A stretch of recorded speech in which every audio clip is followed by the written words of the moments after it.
नमस्कार दर्शकों, फोरसाइट्स टीवी में मैं आशुतोष आपका स्वागत करता हूं। केंद्र सरकार के जरिए पूरे देश में जातिगत जनगणना कराने के फैसले के बाद बिहार की राजनीति अपने पूरे शबाब पर है।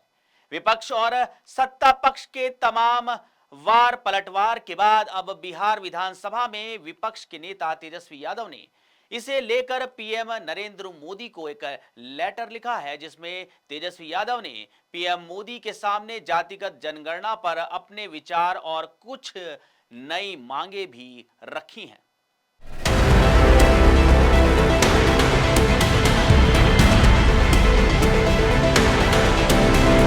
तेजस्वी यादव ने अपने पत्र में लिखा है, देश भर में जाति जनगणना कराने की आपकी सरकार की हाल की घोषणा के बाद मैं आज आपको सतर्क आशावाद की भावना के साथ लिख रहा हूं। वर्षों से आपकी सरकार और एनडीए गठबंधन ने जाति जनगणना की मांग को विभाजनकारी और अनावश्यक बताकर खारिज कर दिया था।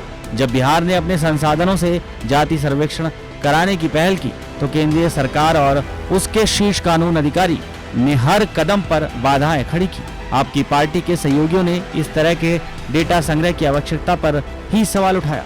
अनेक प्रकार की फूहड़ और अशोभनीय टिप्पणी की गई।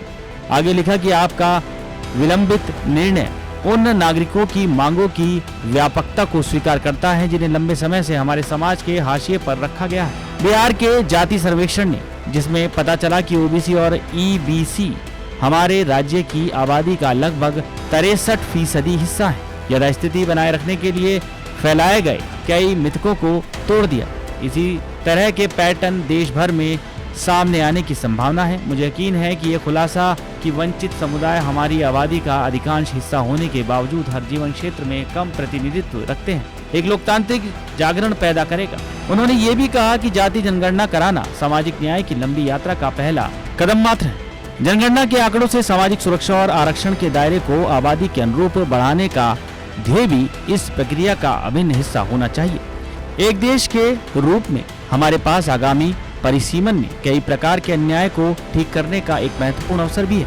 निर्वाचन क्षेत्रों का पुनर्निर्धारण जनगणना के आंकड़ों के प्रति संवेदनशील होना चाहिए। निजी क्षेत्र जो सार्वजनिक संसाधनों का प्रमुख लाभार्थी रहा है, सामाजिक न्याय की आवश्यकताओं से अलग नहीं रह सकता। कंपनियों को पर्याप्त लाभ मिलता रहा है। रियायती दरों पर जमीन, बिजली सब्सिडी, कर छूट, बुनियादी सुविधाएं और विभिन्न प्रकार का वित्तीय प्रोत्साहन, इसका बोझ करदाता के कंधे उठाते हैं। बदले में निजी उद्योग क्षेत्र से हमारे देश की सामाजिक संरचना को प्रतिबिंबित करने की अपेक्षा करना पूरी तरह से उचित है। जाति जनगणना के संदर्भ में निजी क्षेत्र में समावेशिता और विविधता के बारे में खुली बातचीत होनी चाहिए। प्रधानमंत्री जी, आपकी सरकार अब एक ऐतिहासिक चौराहे पर खड़ी है।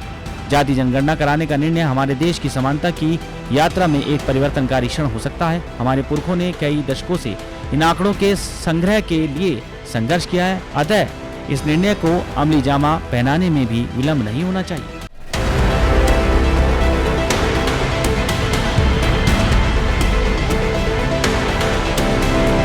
खबरों में रहना है अपडेट तो देखते रहिए फोरसाइट्स।